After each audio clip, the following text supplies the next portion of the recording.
Welcome back students, myself advocate Chetna Chauhan. आज हम इस वीडियो के अंदर जो अपने लिमिटेशन एक्ट का जो लेक्चर चल रहा था उसको ही कंटिन्यू करते हुए सेक्शन 17 से आगे अपन पढ़ते हैं। उससे पहले मैं स्टार्ट करूं उससे पहले अपन ने पिछले 2 लेक्चर में अपन ने ये पढ़ा था, सेक्शन 1 से लेकर सेक्शन 16 तक पढ़ा था, ठीक है। और इंट्रोडक्शन भी दिया था मैंने, लिमिटेशन एक्ट क्यों आया और क्या क्या लैटिन मैगजीन पर बेस्ड है। वैसे तो मैं हर सेक्शन के ऊपर आपको लैटिन मैगजीन बता रही हूँ लिमिटेशन एक्ट के। उसके अलावा आपको मैं ब्रीफ में बता देती हूँ। सेक्शन 1 में अपन ने पढ़ा था इसके एप्लीकेबिलिटी के बारे में। होल ऑफ इंडिया पर एप्लीकेबल है, जम्मू और कश्मीर राज्य पर भी ये एप्लीकेबल है 31 अक्टूबर 2019 से, ठीक है। सेकंड के अंदर अपन ने डेफिनेशन पढ़ी थी जिसके अंदर एप्लीकेशन, एप्लीकेंट, बॉन्ड, ईजमेंट, ठीक है, लिमिटेशन पीरियड, प्रिस्क्राइब पीरियड, ठीक है, इनके बारे में पढ़ा था। ट्रस्टी के बारे में पढ़ा था, सूट के बारे में पढ़ा था, ठीक है। उसके बाद थर्ड पढ़ा था मोस्ट इंपॉर्टेंट सेक्शन, ठीक है, बार ऑफ लिमिटेशन। पूरा सार यही है, ठीक है ना। बार ऑफ लिमिटेशन, लिमिटेशन को आप एज ए डिफेंस आप क्लेम नहीं कर सकते हो, और एक बार अगर लिमिटेशन चली गई तो मतलब कोर्ट उसको रिजेक्ट या डिसमिस कर देगा वो सूट वगैरह को, ठीक है ना। उसके बाद 4 में ये पढ़ा था कि जब कोर्ट क्लोज होगा तो जिस दिन भी कोर्ट ओपन होगा उस दिन आप क्या करोगे, मतलब सूट आपका फाइल हो जाएगा, ठीक है ना। 5 में ये पढ़ा था कि जो कंडोनेशन ऑफ डिले के बारे में पढ़ा था कि अगर आपका सफिशेंट कोर्स है तो माफ़ी दे देगा, कंडोन दे देगा कोर्ट आपको, और आप है ना मतलब आपको जो भी रीजनेबल टाइम दिया जाएगा कोर्ट के द्वारा उसमें आप अपना सूट पर तो ये एप्लीकेबल नहीं होती है, अपील और एप्लीकेशन आप प्रस्तुत कर सकते हो, ठीक है। 6 में ये बताया गया था लीगल डिसेबिलिटी के बारे में। अगर इंडियड है, इंसान है, माइनर है, तब लीगल डिसेबिलिटी के केस में लिमिटेशन चालू नहीं होगी जब तक कि डिसेबिलिटी बनी रहती है, डिसेबिलिटी सीज होने पर ही चालू होगी, ठीक है, ये बताया गया था। 7 में ये बताया गया था डिसेबिलिटी तो है लेकिन एक से ज़्यादा पर्सनस की है, ठीक है, तो जब तक सारे पर्सनस की खत्म नहीं होती है डिसेबिलिटी तब तक चालू नहीं होगा। 8 में स्पेशल एक्सेप्शन बताए गए थे, जो प्रीएम्पशन के राइट वगैरह है उनमें 3 साल तक का मैक्सिमम लिमिटेशन पीरियड बता रखा है, ठीक है। 9 ये है कि कंटिन्यूस रनिंग ऑफ टाइम, ठीक है ना। एक बार अगर लिमिटेशन चालू हो गई है तो कोई भी सब्सिक्वेंट डिसेबिलिटी इनेबिलिटी उसको स्टॉप नहीं कर सकती है। 9 इंपॉर्टेंट है, ठीक है ना, है एक लाइन का लेकिन प्री मेंस इंटरव्यू में सभी में पूछा जाता है, ठीक है। 10 है suit against trustees and their representative के बारे में। जो सूट है ट्रस्टी वगैरह पे है उन पे लिमिटेशन अप्लाई नहीं होती है, बस ट्रस्ट का एग्जिस्टेंस होना चाहिए और ट्रस्टी की हैसियत में उसके पास प्रॉपर्टी हेल्ड होनी चाहिए, ठीक है। उसमें भी अपन ने केस वगैरह देखे थे। 11 में ये पता था कि कॉन्ट्रैक्ट अगर आउटसाइड इंडिया है तो लिमिटेशन लो इंडिया का ही एप्लीकेबल होगा, ठीक है ना। कॉन्ट्रैक्ट भले ए और बी में का इंग्लैंड में हुआ हो लेकिन लिमिटेशन एक्ट अगर सूट अगर इंडिया में फाइल करते हैं तो लेक्स फॉरी होने की वजह से लिमिटेशन जो अप्लाई होगी उन पर लिमिटेशन एक्ट इंडिया का ही अप्लाई होगा। ये आउटसाइड टेरिटरीज की बात की गई थी, आउटसाइड इंडिया कॉन्ट्रैक्ट की बात की गई थी सेक्शन 11 में। सेक्शन 12 वापस इंपॉर्टेंट है। इंपॉर्टेंट इसलिए है कि एक्सक्लूजन ऑफ लीगल प्रोसीडिंग्स में अगर टाइम लगता है, जैसे डिक्टी और ऑर्डर की कॉपी प्राप्त करने में जो टाइम लगा है, ठीक है, जजमेंट की कॉपी प्राप्त करने में जो टाइम लगा है, ठीक है ना, जो प्रॉपर टाइम अगर कोर्ट में लगा है तो वो प्रॉपर टाइम आपका एक्सक्लूड कर दिया जाएगा, मतलब काउंट नहीं किया जाएगा लिमिटेशन पीरियड में, ठीक है। उसके बाद है 13 में ये बताया गया था कि अगर एज अ प्रॉपर की तरह आपने अगर किसी कोर्ट में जैसे आपने अप्लाई किया, ठीक है, और अप्लाई किया इंडिजेंट पर्सन के थ्रू और मतलब वहाँ पर आपको मतलब नहीं मिलती है, ठीक है ना, आपको क्या वो परमिशन नहीं मिलती है, ठीक है ना। तो परमिशन अगर आपको नहीं मिलती है, ठीक है ना, ऑर्डर 33 है, ठीक है, इसमें सीपीसी का, ठीक है, तो वहाँ पर आप अगर रिजेक्ट हो जाती है तो वो जो लगा हुआ जो पीरियड जो टाइम पीरियड है, ठीक है ना, वो टाइम पीरियड आप क्या कर दोगे, एक्सक्लूड हो जाएगा, ठीक है ना। तो वो टाइम आपको मतलब एक्सक्लूड हो जाएगा, फ्रेश एप्लीकेशन लगा दोगे आप। 14 में ये बताया था कि रॉन्गफुल जुरिस्डिक्शन की बात या डिफेक्टिव जुरिस्डिक्शन की बात की गई थी, ये केवल सिविल प्रोसीडिंग्स पर ही अप्लाई है। और अगर इस तरीके से अगर होता है, इसमें बताया था मिसजॉइंडर का भी बताया था, अगर मिसजॉइंडर भी है तो वो डिफेक्टिव जुरिस्डिक्शन में ही आएगा, मतलब आप बहुत ही टाइम से मतलब गलत कोर्ट में और बोनाफाइडली डिलीजेंस से आप अपना केस लड़ रहे थे और बाद में आपको आके पता चलता है कि मैं तो गलत कोर्ट के अंदर प्रोसीडिंग्स कर रहा हूँ, और फिर आप फ्रेश कोर्ट में अप्लाई करते हो जिसको जुरिस्डिक्शन है तो आपको फ्रेश पीरियड ऑफ लिमिटेशन मिल जाएगा, ठीक ठीक है, ये 14 कहता था। 15 कहता था सर्टन अदर केसेस में भी लिमिटेशन एक्सक्लूड हो जाएगा, जैसे गवर्नमेंट के सैंक्शन लेने में टाइम लगता है, इंजंक्शन स्टे वाला टाइम है, ठीक है, लिक्विडेटर को जब आप क्लेम वगैरह सेंड करते हो, तो इस तरीके से कुछ एक केसेस दे रखे हैं, ठीक है, तो उनमें भी क्या हो जाएगा, लिमिटेशन का जो टाइम पीरियड है वो एक्सक्लूड हो जाएगा, ठीक है। अब बात आती है कि लिमिटेशन पीरियड मतलब अगर डेथ हो जाती है या फिर डेथ होने से पहले ही लिमिटेशन पीरियड चालू नहीं होता है, मतलब लिमिटेशन पीरियड बाद में चालू हुआ, व्यक्ति मर गया, या जिस दिन चालू हुआ जिस दिन व्यक्ति मरा है, ठीक है ना, तो उस केस में क्या होगा, उस केस में ये होता है कि मतलब आपका मतलब बाद में जब यदि वह व्यक्ति जिंदा होता और उसको कितनी लिमिटेशन मिलती, तब से वो लिमिटेशन पीरियड उसका चालू हो जाएगा, ठीक है ना, उस दिन से चालू हो जाएगा, उसके लीगल रिप्रेजेंटेटिव को मिल जाएगा, ठीक है। अब अपन सेक्शन 17 की बात करते हैं, फ्रॉड और मिस्टेक की, ठीक है ना। फ्रॉड और मिस्टेक क्या होता है, ठीक है, फ्रॉड और मिस्टेक के बारे में इसका जस्ट तो ये है कि अगर मान लो कई बार क्या होता है कि फ्रॉड हो जाता है, कंसीलमेंट हो जाता है, ये मिस्टेक हो जाता है, तब लिमिटेशन कब शुरू मानी जाएगी। अब मान लो, तो इसमें सीधा सा है, एक चीज़ याद रखनी है कि जिस दिन उसको पता चला कि मेरे साथ फ्रॉड हुआ है, मिस्टेक हुई है, उसी दिन से लिमिटेशन पीरियड स्टार्ट हो जाएगा, तब तक शुरू नहीं होगा जब तक कि उसको मतलब फ्रॉड, मिस्टेक या फिर कंसीलमेंट का पता ही नहीं चलता है, ठीक है। क्योंकि अगर उसको पता ही नहीं चला और अगर मान लो उसका लिमिटेशन पीरियड से अगर वो बाहर आ गया, तो कभी भी उसको जस्टिस नहीं मिलेगा। इसलिए इसको जस्टिस से डिनाई नहीं करने के लिए, उसको जस्टिस देने के लिए इन चीज़ों को ध्यान में रखा गया। अगर फ्रॉड वगैरह की अगर आती है मतलब सिचुएशन आती है, तो लिमिटेशन तब स्टार्ट होगा जब उसको ऐसे मिस्टेक का, ऐसी फ्रॉड का पता चलता है, ठीक है। पढ़ते हैं इसको डिटेल में अपन, सेक्शन 17, ठीक है, लिमिटेशन एक्ट क्या कहता है। सेक्शन 17 है कि effect of fraud or mistake, ठीक है, फ्रॉड और मिस्टेक का आपको कॉन्ट्रैक्ट एक्ट में भी मिलेगा, ठीक है, सेक्शन 17 और 18 होगा लमसम, ठीक है, एक बार टैली कर लेना, देखो ऊपर नीचे हो सकता है ना। अभी मेरे पास कॉन्ट्रैक्ट एक्ट सामने नहीं है, 17 या 18 होना चाहिए, ठीक है, फ्रॉड और मिस्टेक का, ठीक है, मिस रिप्रेजेंटेशन है वहाँ पे, ठीक है ना। तो 19 और 19 ये तो वो होता है, वॉइड और वॉइडेबल कहलाता है, ठीक है ना, तो एक बार देख लेना आप, ठीक है ना। और सेक्शन 17 अपन पढ़ते हैं, देखो, effect of a fraud or mistake where in the case of any suit or application for which a period of limitation is prescribed by this act, ठीक है ना। जहाँ पर मान लो किसी सूट या एप्लीकेशन में अगर कोई पीरियड ऑफ लिमिटेशन प्रिस्क्राइब है, the suit or application is based on the fraud of the dependent और रेस्पोंडेंट और इज एजेंट। अगर मान लो वैसे सूट में कोई भी छल कपट है, ठीक है ना, फ्रॉड है, ठीक है ना, और the knowledge of the right of a title on which और suit or application is founded और कंसील्ड बाय फ्रॉड और बाय सच पर्सन और अपोजिट, अगर उसकी वो जानता है कि उसके टाइटल में डिफेक्ट है और ऐसा कोई रेस्पोनेंट या फिर कोई एजेंट या कोई डिफेंडेंट ऐसा जानता है कि उसके टाइटल में डिफेक्ट है या उसको टाइटल नहीं है, वो ऐसे तथ्यों को छुपाता है, ठीक है ना, तो the suit or application is for relief from the consequences of a mistake. अगर और कोई सूट और एप्लीकेशन लगाई जाती है consequences of the mistake में, ठीक है ना, और where any document necessary to establish the right of the plaintiff or applicant has been fraudulently concealed from him, और अगर कोई ऐसा डॉक्यूमेंट, अगर कोई ऐसा दस्तावेज उसे कोर्ट में पेश करना और उसको ही छुपा लिया जाता है फ्रॉड और कंसीलमेंट के through, the period of limitation shall not begin to run until the plaintiff or applicant has discovered the fraud or mistake or put, तो पीरियड ऑफ लिमिटेशन चालू ही नहीं होगा जब तक कि उसको फ्रॉड का, ऐसे छल कपट का, ऐसे छुपाई हुई चीज़ का, कंसीलमेंट का पता नहीं चल जाए विद रीजनेबल टेलिजेंस और हैव डिस्कवर्ड इट, और in the case of the concealment document until the plaintiff or first had the means of producing the concealed document or the concealing its production, और document ये बात आती है तो जब तक उसको कंसील्ड डॉक्यूमेंट मिल नहीं जाता है, ठीक है ना, और कोर्ट के सामने वो प्रस्तुत करने के लिए एबल नहीं हो जाता, तब तक उसका लिमिटेशन पीरियड स्टार्ट नहीं होगा।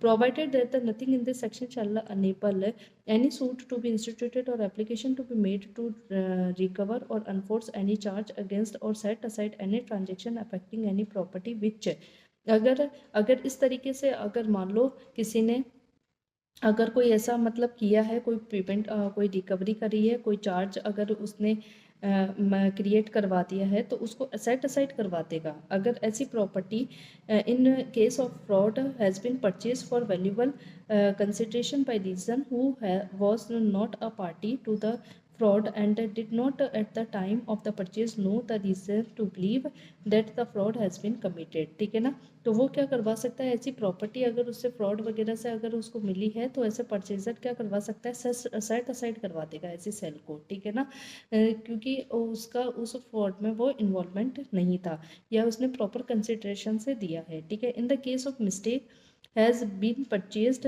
फॉर वैल्यूबल कंसिडरेशन, अगर मिस्टेक, वही फ्रॉड वाली, ऊपर तो फ्रॉड वाली बात है और नीचे मिस्टेक वाली बात है, ठीक है। Purchased for valuable consideration subsequently to the transaction in which the mistake was made by a person who did not know, वही है सेम, उससे मिस्टेक से हुआ है, अगर वैल्यूबल कंसिडरेशन से लिए तो वो सेट असाइड करवा सकता है, ठीक है।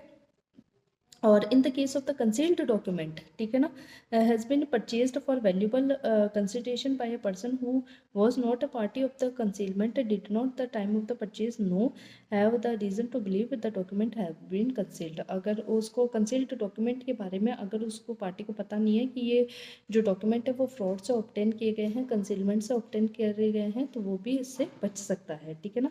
Where a judgement letter has by fraud, जहाँ जजमेंट लेटर फ्रॉड या इन जजमेंट लेटर वगैरह के बारे में आपको सीपीसी में पढ़ने को मिलेगा, ठीक है ना। Bye fraud force prevented the execution of a degree, ठीक है ना, अगर मान लो कोई जजमेंट लेटर अगर कोई बाधा उत्पन्न करता है, वो डिग्री का एग्जीक्यूशन नहीं करवाने देना चाहता है फ्रॉड से, धोखे से या फोर्स से बलपूर्वक, ठीक है ना, और order within the period of limitation the court may on the application of the judgment creditor may and after the expiry of the said extend the period of action, तो फिर इस जजमेंट जो क्रेडिटर होता है जिसके पक्ष में decree आती है, ठीक है, जजमेंट लेटर होता है जिसके विपक्ष में डिक्री आती है और जजमेंट क्रेडिटर वो होता है जिसके पक्ष में डिक्री आती है, ठीक है ना। तो वो ऐसे कोर्ट के सामने ये रीज़न पेश कर देगा कि उसने मेरे को फ्रॉड करके या फोर्स करके इसने मेरे को डिग्री के एग्जीक्यूशन से रुकवाया है, तो आप मुझे थोड़ा सा, ये लिमिटेशन तो मेरी एक्सपायर हो गई है लेकिन आप मेरे को सफिशिएंट टाइम दे जिससे मैं अपनी डिग्री को क्या कर सकूँ, कोर्ट में एग्जीक्यूट करवा सकूँ, ठीक है। तो ऐसी एप्लीकेशन ये किस में लगा सकता है, कोर्ट में लगा सकता है, कौन लगाएगा, जजमेंट क्रेडिटर, ठीक है। फिर है provided that such a application is made within 1 year from the date of discovery of the fraud or seizure of force as the case may be, ठीक है ना।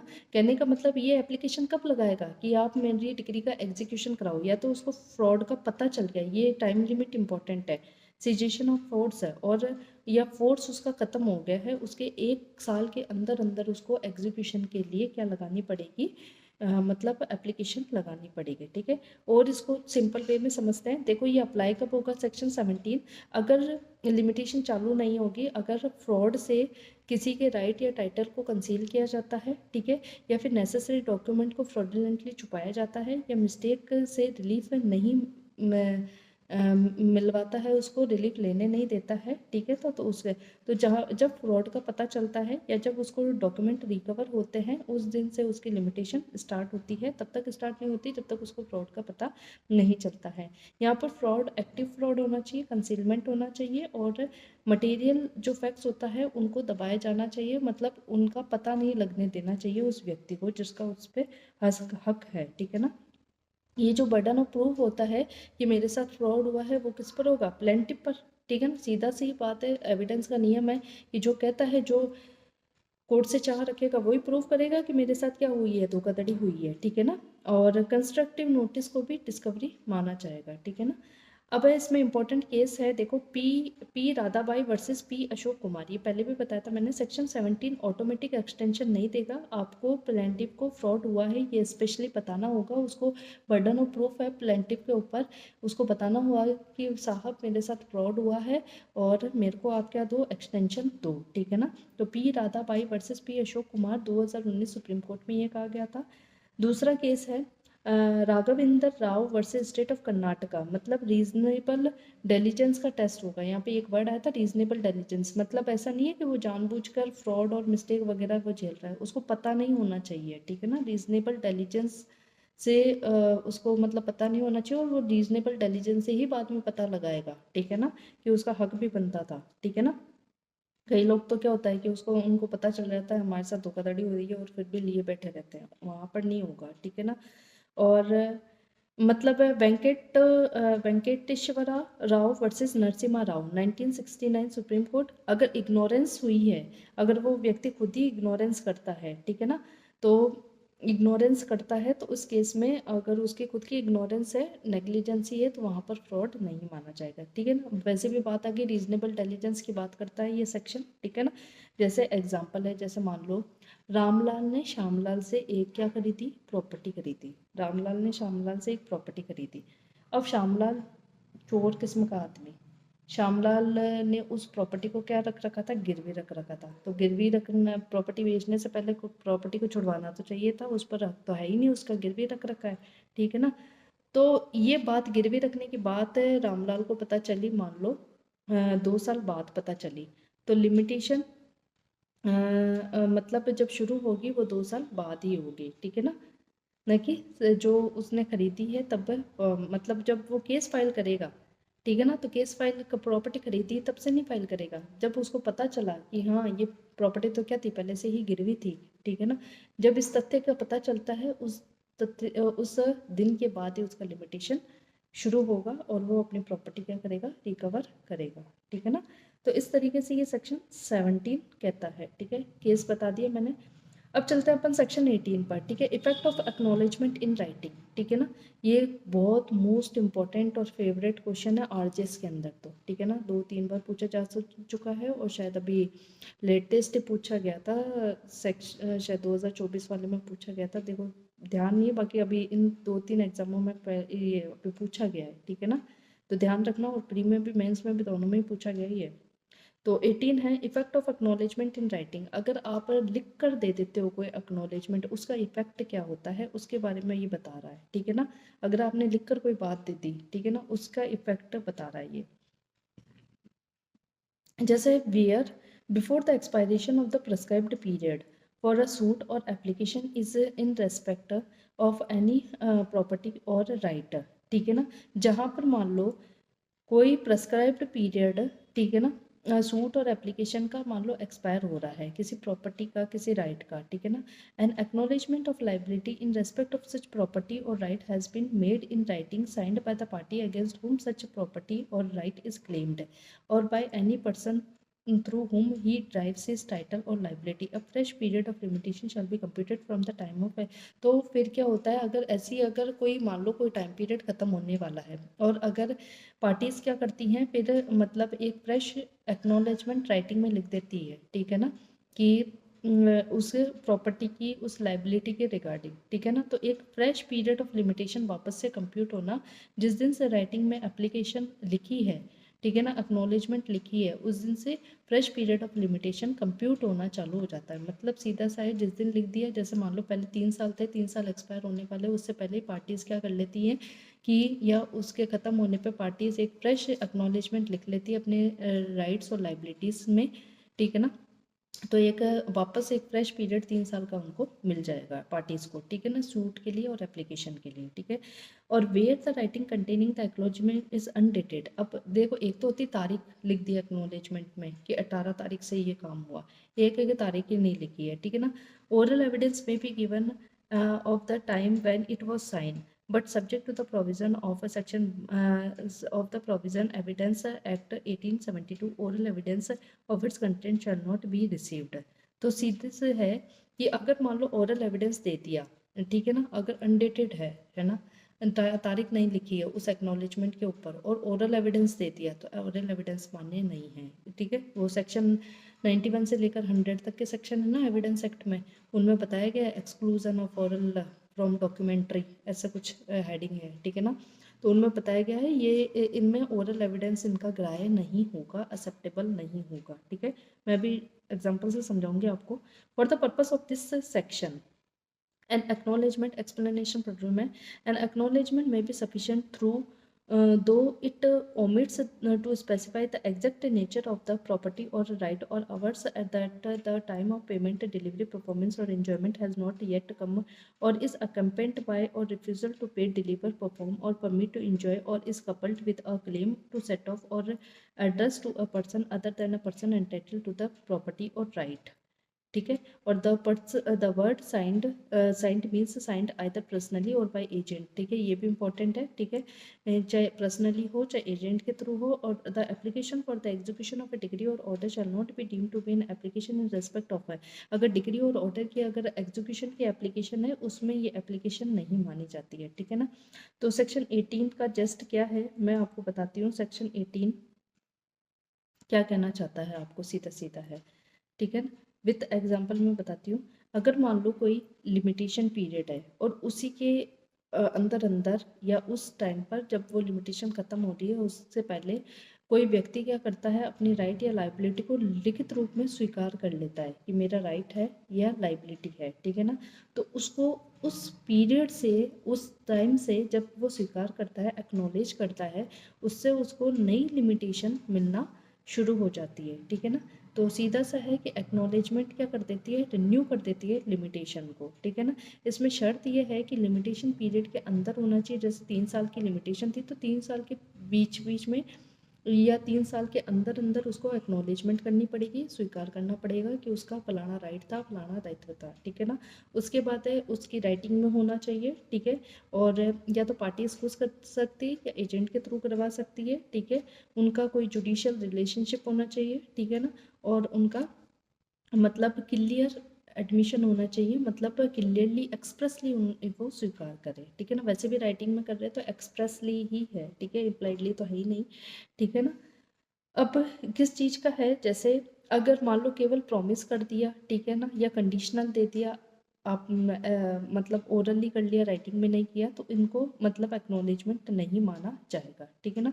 दोबारा से शुरू हो जाएगा, ठीक है, और ओरिजिनल जो कोर्स ऑफ एक्शन होगा वो इरेलीवेंट हो जाएगा, ठीक है ना।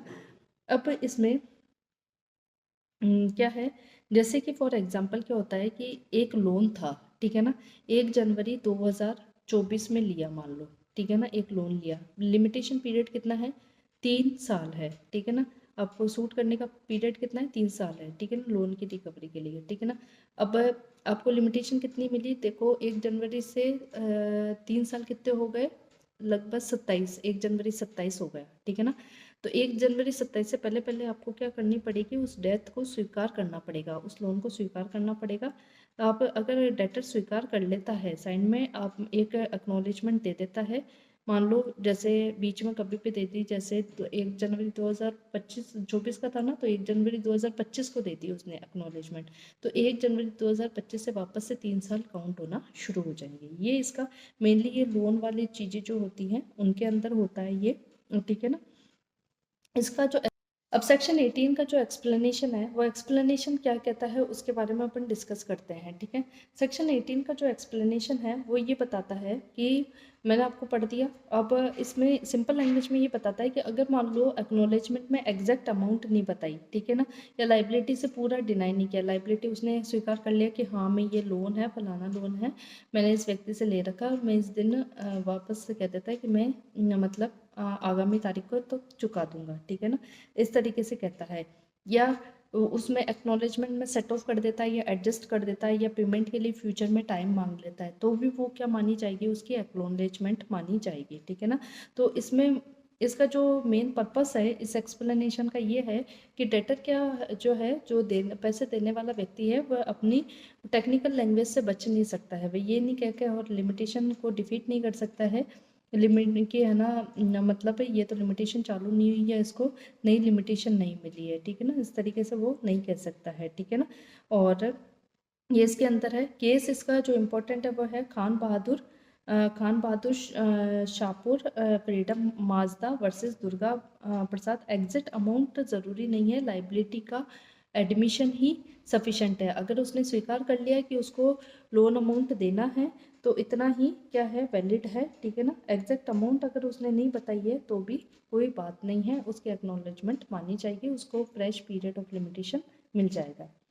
अब है सेक्शन 19, ठीक है। 19 क्या है, effect of payment on account of डेब्ट और इंटरेस्ट ऑन लिगेसी, ठीक है ना। 19 क्या कहता है, where a payment on account of debt or interest on a legacy is made before the expiration of the prescribed period by the person liable to pay the debt or legacy or agent or duly. वही same है 18 वाली बात है। अगर कोई date वगैरह देना है, इंटरेस्ट देना है, ठीक है ना, और अगर बिफोर द पीरियड अगर वो मतलब क्या कर देता है, उसको एक्नॉलेज कर लेता है एक तरीके से, ठीक है ना, या अपने एजेंट के through fresh period of limitation उसको मिल जाएगा, ठीक है।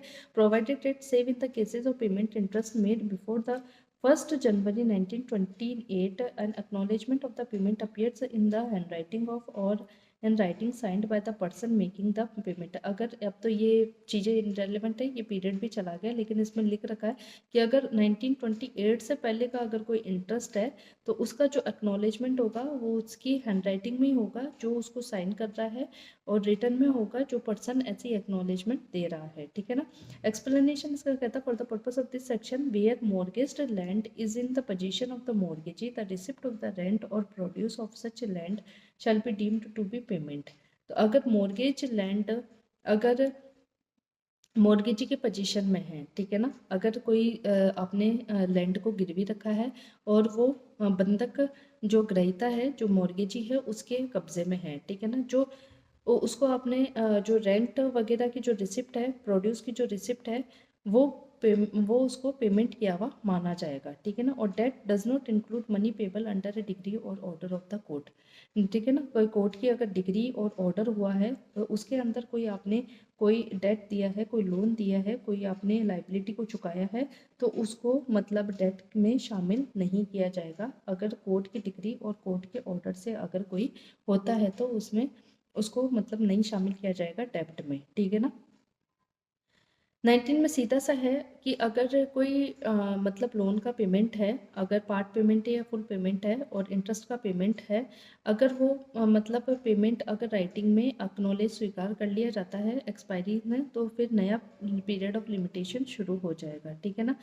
पेमेंट लिमिटेशन पीरियड के भीतर होना चाहिए, ठीक है ना। पेमेंट जो डेट या इंटरेस्ट का होता है, ठीक है ना, इसमें डेट और इंटरेस्ट है, वहाँ पर कौन सा था, प्रॉपर्टी में था, ठीक है ना। और एक्नॉलेजमेंट राइटिंग में होगा, उसके डेटर का जो अथराइज एजेंट है उसके द्वारा साइन होगा, या पार्टी के द्वारा होगा, या एजेंट के द्वारा होगा। और टाइम बार्ड डेट पर ये लागू नहीं होगा, ठीक है ना। टाइम बार्ड डेट जो मतलब है जिनमें लिमिटेशन खत्म हो गई है, ठीक है ना, फ्रेश पीरियड ऑफ लिमिटेशन यहाँ पर मिल जाएगा, ठीक है। केस इसके अंदर है संत लाल महतोन वर्सेस कमला प्रसाद, पार्ट पेमेंट लिमिटेशन रिन्यू करता है। अगर मान लो पार्ट पेमेंट का मतलब है 1 लाख का था और 50,000 दे दिए, तो 50,000 जिस दिन आपने दे दिए उस दिन में पार्ट पेमेंट में क्या हो जाएगी, नई लिमिटेशन आपको मिल जाएगी, ठीक है ना। Food corporation of India versus Assam state cooperative 2004 supreme court इसमें बताया था, साइन रिसिप्ट सफिशिएंट होती है। आपने जब मतलब लोन वगैरह का पेमेंट होता है, ठीक है, फिर रिसिप्ट वगैरह साइन करके देती है, वो एक्नॉलेजमेंट सफिशिएंट होता है, ठीक है ना। और इसमें ये बता रखा है लक्ष्मण दास वर्सेस रामलाल का केस है, उसमें बता रखा है payment must be voluntary. Payment चाहे पार्ट हो सकता है, ठीक है ना, तो उसमें पेमेंट क्या होता है, वॉलंटरली होता है। जैसे कि एक एग्जांपल है, एक कोई लोन था, ठीक है ना, 1 जनवरी 2020 का कोई लोन है, उसमें लिमिटेशन कितना है आपको पता है, 3 साल का, मतलब 1 जनवरी 2023 तक उसको रिकवर कर सकते, टाइम बार्ड नहीं है, ठीक है ना। अब डेटर ने 10,000 रुपये पे कर दिए 1 दिसंबर 2000 मान लो 21 को पे कर दिए, ठीक है ना, मतलब लगभग 11 महीने के अंदर अंदर एक मतलब 10,000 पे कर दिए, ठीक है ना। 1 लाख का लोन था, 10,000 पे कर दिए, ठीक है ना। तो रिसिप्ट साइन पाया था डेटर और उसकी पर्ची उसने साइन कर दी कि मैंने 10,000 रुपये दे दिए। तो 1 दिसंबर 2000 जो 21 है उससे नया पीरियड स्टार्ट हो जाएगा, सीधा सा मतलब ये है, ठीक है ना। ये चीज सेक्शन क्या कहती थी, 19 कहती है। अब सेक्शन बात आती है 20 की, ठीक है ना। सेक्शन 20 किसके बारे में कहता है, इफेक्ट ऑफ सब्सटीट्यूटिंग और adding new plenty for defendant. इसके लिए ऑर्डर है, ऑर्डर 1 रूल 10, ठीक है ना, अभी अभी मैंने पढ़ाया भी है, ठीक है ना। सीपीसी का ऑर्डर 1 रूल 10 इसके बारे में कहता है पार्टीज को ऐड करना और डिलीट करना किसी भी स्टेज पर कर सकता है, कोर्ट की परमिशन से ही होता है, ठीक है ना, ये काम। अगर मान लो अब लिमिटेशन कब शुरू होगी? जब आपने प्लेंटिफ और डिपेंडेंट को हटाया है, ऐड किया है, लगाया या हाइड किया है। तो जिस दिन आपने उनको सम्मन भेजे, सीधा सा है, जिस दिन सम्मन सर्व किया है उस दिन से लिमिटेशन शुरू हो जाएगी। पढ़ते हैं इसके बारे में। Where after the institution of a suit a new plaintiff or dependent is substituted or added, the suit or shall as regard him be deemed to instituted when made। जब उनको पार्टी बनाया गया है, ठीक है ना, जब उनको पार्टी बनाया गया तब से ही शुरू होगा ना, उससे पहले कैसे शुरू हो जाएगा, ठीक है ना, जब उनको पार्टी बनाया गया तब से शुरू होगा।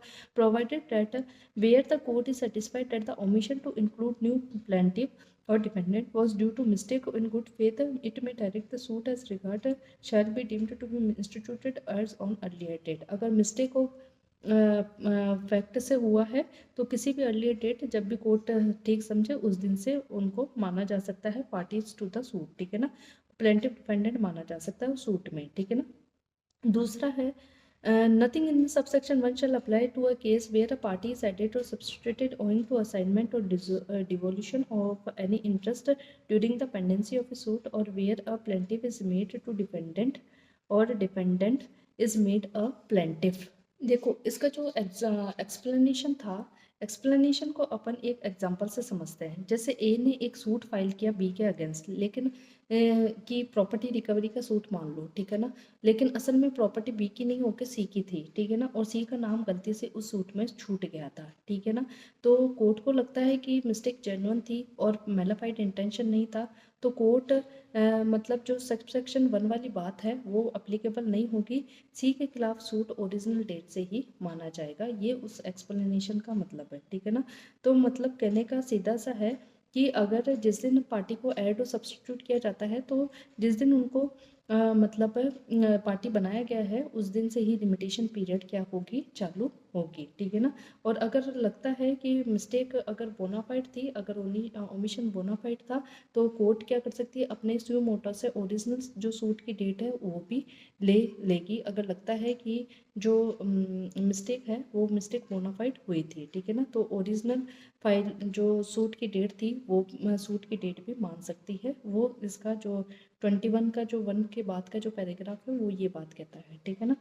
और इसके अंदर आप, रही बात केस की, तो केस कौन सा लिख सकते हो आप, जैसे करू करुप्पम स्वामी वर्सेस सी राममूर्ति। इसमें बताया था कि 21 का जो 2 है वो मैंडेटरी है, एक्सेप्शन डिस्क्रिशनरी नहीं है। मतलब अगर कोई जेन्युइन मिस्टेक है तो जेन्युइन है अगर मिस्टेक, तो उसका जो मतलब उसका जो बेनिफिट है वो दिया जाएगा।